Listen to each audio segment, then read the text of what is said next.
Hello everyone, কেমন আছেন সবাই? আজকে আপনাদের সঙ্গে শেয়ার করব আমি সকালে কি কাজ করি।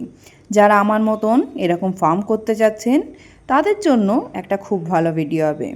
আজকেই বুঝতে পারবেন যে কত কষ্ট করতে হয়। তো চলুন শুরু করা যাক। তো সকাল 6:30 নাগাদ আমি ফার্মে চলে আসি। আর দেখুন, বাড়িতে কিছুটা ভাত আর কিছুটা খিচুড়ি বেশি ছিল, সেটা মা রেখে দিয়েছে যাতে আজকে আমি মুরগিদেরকে দিতে পারি। এবারে ফার্মে চলে আসলাম। এই যে ফার্মের এন্ট্রেন্স, আর এখান থেকে আমি আমার এই যে ভাত আর যে খিচুড়ি, এটা সবার প্রথমে ফার্মে রেখে দেব। আর দেখুন, আমি কিন্তু কোনো দিন বাইরের জুতো পরে ফার্মে ঢুকি না। এটাই হলো বায়োসিকিউরিটি। এইগুলো যখন মেনটেন করবেন তখন দেখবেন যে ওষুধ না দিলেও মুরগি কত সুন্দরভাবে বড় হচ্ছে, আর মুরগি মরা একদম কমে যাবে। তো সবার প্রথমে একদম ফ্রেশ জল এনেছি। কোনো ট্যাপের জল কিন্তু দেওয়া যাবে না, একদম কল টেনে জল আনবেন। মুরগিদের যদি আপনারা বাঁচাতে চান সালমোনেলার থেকে, তাহলে কিন্তু কল টেনে জল দিতে হবে, কারণ ট্যাপের জলে থাকে সালমোনেলা। আর আপনি যদি ওই জল রেগুলার ওদের খাওয়ান, তাহলে আপনি যতই ওষুধ দিন, যতই যা ব্যবহার করুন, মুরগি কিন্তু বাঁচবে না, প্লাস ওয়েট হবে না। এবারে ওদেরকে আমি খাবার দিয়ে নেব। আর সকালে ওদেরকে আমি ফিড দিই, তাও খুব অল্প পরিমাণে, যাতে আমার খাবারের খরচটা কমে যায়। দুপুরবেলা যে ভাতটা দিই সেটা একটু বেশি পরিমাণে দিয়ে দিই, তাহলেই আমার খাদ্য খরচ কমে গেল। আর এই যে খিচুড়িটা এনেছিলাম, সেটা বড় মোরগদের দিয়েছি, কারণ এই খিচুড়ি যদি মুরগিদের দিই একদম কালকে ঠান্ডা লেগে যাবে। বড় মোরগ মুরগিতে সেরকম সমস্যা হয় না। তবে বাচ্চাদের যদি সকালে আপনারা ওইসব খিচুড়ি ভাত দেন, একদম গ্যারেন্টি যে পরের দিন দেখবেন সব ঝিম মেরে বসে আছে। হাঁসেদেরও ভাত দেওয়া যায় যে কোনো সময়, তবে মুরগিদের একদমই না। আপনারা শুনে থাকবেন যে হাঁসের বডি হলো গরম, সেই জন্য গরমকালে অনেকে হাঁস খেতে চান না। কারণটা হলো এইটাই যে মুরগিদের বডিতে অত বেশি হিট থাকে না, আর হাঁসেদের বডিতে হিট থাকে বেশি, সেই জন্য আপনি ওদেরকে ভাত দিলেন যাই দিলেন ওরা অত বেশি মরে না। এবারে এই সাদা মুরগিটাকে আমি খুঁজছিলাম, ওর পায়ে কালকে লেগেছিল আমি জানি। দুপুরবেলা দেখে গেছিলাম ও ওখানে বসেছিল, আজকে সকালে এসেও দেখলাম ও ওখানে বসে আছে। আপনারা বলুন তো, আপনাদের মুরগি যদি ওরকম এক জায়গায় বসে থাকতো, তাহলে কি পরের দিন সকালে পেতেন? আমি পেয়েছি কেন বলুন তো? কারণ আমার ফার্মে প্রচুর পরিমাণে কুকুর আছে, যারা মুরগি খায় না, তবে মুরগিকে গার্ড দেয় খুব ভালো। এবারে এই যে দেখছেন, বাড়ির থেকে যে ভাত আর আটা এনেছিলাম, আটাটাই ছাগলে মুখ দিয়েছিল বলে আমার মা ওই আটাটা ভাতের সঙ্গে রেখে দিয়েছিল। এটাকে অল্প করে কুঁড়ো দিয়ে একটু মিক্স করে হাঁসেদের দিয়ে নিলাম। এবার এখানে আপনারা হয়তো দেখতে পাচ্ছেন হাঁস একটু কম আছে, কারণ কালকে 4 পিস হাঁস বিক্রি করেছি 600 টাকায়। আর এই যে দেখুন, আবার ডিম পাড়তে চলে এসছে। তো আমার বাইরে মোট 5টা ডিম পাড়া মুরগি, 2টো মোরগ আর 2টো ছোট ছোট মুরগি ছাড়া থাকে। তো এদেরকে টোটালি কোনো খাবার দিতে হয় না, তবে এই যে জলটা কিন্তু সবসময় ওদেরকে আমি পরিষ্কার দিই। আর ওরা যা ভালো ডিম পাড়ে, তখন না এমনিই মনে হয় যে ওদের যত্ন করি। আর এই যে খাঁচায় কিছু নতুন মুরগি আছে, এই মোরগটাও নতুন, আর উপরে যে 2টো মুরগি দেখলেন সাদা, ও 2টো হলো কক মুরগি, ওই 2টোও নতুন। তো এদেরকেও খাবার আর জলটা দিয়ে নিলাম। এবারে বলতে গেলে আমার ফার্মের কাজ অলমোস্ট শেষ হয়ে গেছে। একদম লাস্ট কাজ হলো ফার্ম ঝাড় দেওয়া। আর দেখুন, যে পেয়ারা 2টো কুড়িয়ে পেয়েছিলাম, সেগুলো ওরা কত মজা করে খাচ্ছে। এবারে ফার্মটা ঝাড় দিয়ে নিলাম। আর এই ফার্মটা আমি প্রত্যেক দিন ঝাড় দিই, কারণ ফার্ম যত সুন্দর হবে তত বেশি ফার্মে আসার ইচ্ছা থাকবে। আর দেখুন, যে শুধু ফার্মের মধ্যে ঝাড় দিই তা না, ফার্মের বাইরেটা যেখানে আমি চুলো করেছি সেইটা সব কিছু একদম ভালোভাবে ঝাড় দিয়ে নিই। এই যে আমার অস্কারপ্রাপ্ত চুলো, এটা ভেঙে গেছিলো, এটা ঠিক করে কাঠকুটো এই চুলোর মধ্যে দিয়ে রাখলাম, কারণ একটু পরে আসবো আবার চুলোয় রান্না করতে।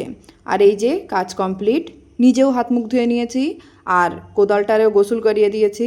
এবারে চলে যাই একটা ডিম নিয়ে, না এটা না, এটাই নোংরা, এটা ভালো, এটা নিয়ে যাই। আর এই যে হাঁড়িটা নিয়ে যাচ্ছি কেন সেটাও জানতে পারবেন। ফার্মের অর্ধেক কাজ শেষ করে এবারে 10 মিনিটের জন্য একটু রেস্ট নিয়ে নেব। আর দেখুন, একদম সামান্য পরিমাণে চা খেয়ে নেব। এই চাটায় কিন্তু কোনো পরিমাণে চিনি নেই, আর এত টেস্ট লাগছে, মানে এই যে কাজ করে এসে গরম গরম চা দারুণ লাগছে। এবারে যে ডিমটা এনেছিলাম ওটা একটুখানি ভাজি করে নিলাম। কি ভাবছেন সকাল সকাল আমি ডিম ভাজি খাবো? একদমই না, এটা এনেছি আমি আমার এই বিল্লুর জন্য। দেখুন কত কিউট কিউট 3টে বাচ্চা হয়েছে। আর এদের যখন বাচ্চা হয় এদের শরীরে কিন্তু প্রোটিনের ঘাটতি দেখা যায়। দুধ আর মাছ তো প্রত্যেক দিন খেত, তবে এই যে সকালে একটা করে ডিম, ও আগে এটা খেত না, শুধু ওর বাচ্চা হয়েছে বলে এখন ওকে সকালে একটা করে ডিম দিই। ওকে খাওয়াচ্ছিলাম, দেখলাম বাইরে ভীষণ পরিমাণে বৃষ্টি হচ্ছে, তাই ভাবলাম ছাদে এসে একটু আপনাদের দেখাই। আর ডোন্ট ওয়ারি, আমি আর আমার ফোন দুটাই ওয়াটারপ্রুফ। এই যে বৃষ্টিতে আমাকে যদি এক সপ্তাহ ভেজান তাও আমার কিছু হবে না। এই পেয়ারাটা দেখে আমার যা লোভ লাগছিল, তবে যেহেতু সকালে কিছু খাইনি এখনও, সেই জন্য পেয়ারাটা আমি খাবো না। তো এই যে ভুট্টাগুলো আমি করেছি, আগের ভিডিওতে আপনাদের সঙ্গে শেয়ার করেছিলাম। আমার মা বলল তুই তো ভালো করে ভুট্টাই দেখাসনি, সেই জন্য আজকে একদম ভালোভাবে দেখাচ্ছি।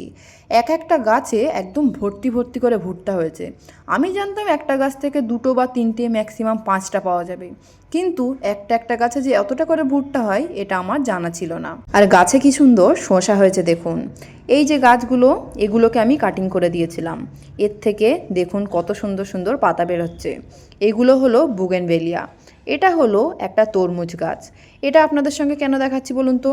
কারণ প্রত্যেক দিন একবার আমি ছাদে আসি। এই যে এটা হলো লেমন গ্রাস, যে চাটা খেয়েছিলাম ওই গাছের তৈরি। আর এই গাছের কাটিং লাগিয়েছিলাম, দেখুন সবগুলো ধরে গেছে। আর আমার ছাদে এসে সবাই বলে যে মিম তোর হাত ভালো, সেই জন্য তোর হাতে এত সুন্দর গাছ হয়। কিন্তু এই গাছের পিছনে আমি কত যে কষ্ট করি সেগুলো কেউই দেখে না। সে না দেখুক গে, আমি এবার একটু খেয়ে নিই। আমার খাবারে সবসময় কিন্তু প্রোটিন বেশি থাকবে। 2টো ডিম, আলু ভাজি, তার উপরে 2 চামচ ঘি, আর 2টো রুটি, প্লাস একটু পেঁয়াজ। এটা কি বলুন তো? এটা হলো একটা ব্যালেন্স ডায়েট। আর আমি যা কাজ করি, আমি যদি এইভাবে না খাই তাহলে কিন্তু আমি কাজ করতে পারবো না।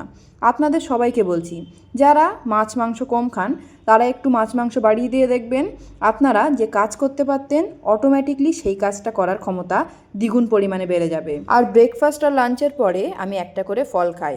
এমনি সচরাচর আমি কলা খাই, তবে আজকে বাড়িতে কলা ছিল না। আর এই যে সকালে দেখে গেছি পেয়ারাটা, লোভ যখন লেগেছে আগে আমি পেয়ারাটাই খাবো। তার পাশাপাশি এইটা খাওয়ারও ইচ্ছে হচ্ছিল, তবে দেখলাম পেটে একদমই জায়গা নেই। আর ছাদে এরকম গাছ থাকলে না অটোমেটিক আপনারা এইসব খাবেন, আর বাইরের খাবার খাওয়ার ইচ্ছাই হবে না। এবারে সকালে কেন বলুন তো আমি হাঁড়িটা এনেছিলাম? কারণ এই যে পুঁইশাকগুলো প্রায় 1 সপ্তাহ আগে আনা, একদম পড়ে পড়ে পচে যাচ্ছে। এইগুলোকে কেটে হাঁড়িতে করে নিয়ে যাব আজকে মুরগিদের জন্য রান্না করার জন্য। আর এই যে এই পরিমাণে রান্না করে এর সঙ্গে সামান্য পরিমাণে কুড়ো মিশিয়ে দিলে মুরগিদের জন্য খুব ভালো একটা খাবার হয়ে যাবে। চুলোর মধ্যে সকালে যে কাঠকুটোগুলো দিয়ে গেছিলাম সেটা তো বৃষ্টির জন্য ভিজে গেছে, তবে আমার কাছে ব্যাকআপ আছে। এই যে দেখুন, ছাগলের ঘরে আমি একদম কাঠ কেটে শুকনো করে রেখে দিয়েছি, যাতে প্রত্যেক দিন এই যে চুলো জ্বালানোর সময় কোনো অসুবিধা না হয়। এবারে চুলোটা দেখুন একদম ভালোভাবে জাল দিয়ে নিয়েছি। আর এইটা একদম ভালোভাবে জাল দেব, 20 মিনিট একদম গনগনে আগুনে জাল দেব, যাতে পুঁইশাকগুলো একদম সেদ্ধ হয়ে যায়। এই যে পুঁইশাক সেদ্ধ হয়ে গেছে, আর কোনো জাল দেব না। এবারে এখানে আমি মুরগির পায়খানাগুলো ফেলে রেখেছিলাম সার করার জন্য, তবে ওর নিচেটা পাকা করা, সেই জন্য দেখলাম ঠিকঠাক সার হচ্ছে না, প্লাস গন্ধও হচ্ছে। সেই জন্য ওগুলোকে আমি এখানে রেখে দিচ্ছি। এখানে আগে একটা কম্পোস্ট বেড ছিল, যেটা আমি সব ছাদে দিয়ে নিয়েছি তার সারগুলো। এবারে এরকম কাজ যদি আপনারা প্রত্যেক দিন করতে পারেন তাহলে এই ফার্মে আসবেন, কারণ ফার্ম করাটা সহজ মনে হলেও একদমই সহজ না। তো টাটা, দেখা হচ্ছে আবার পরের কোনো ভিডিওতে।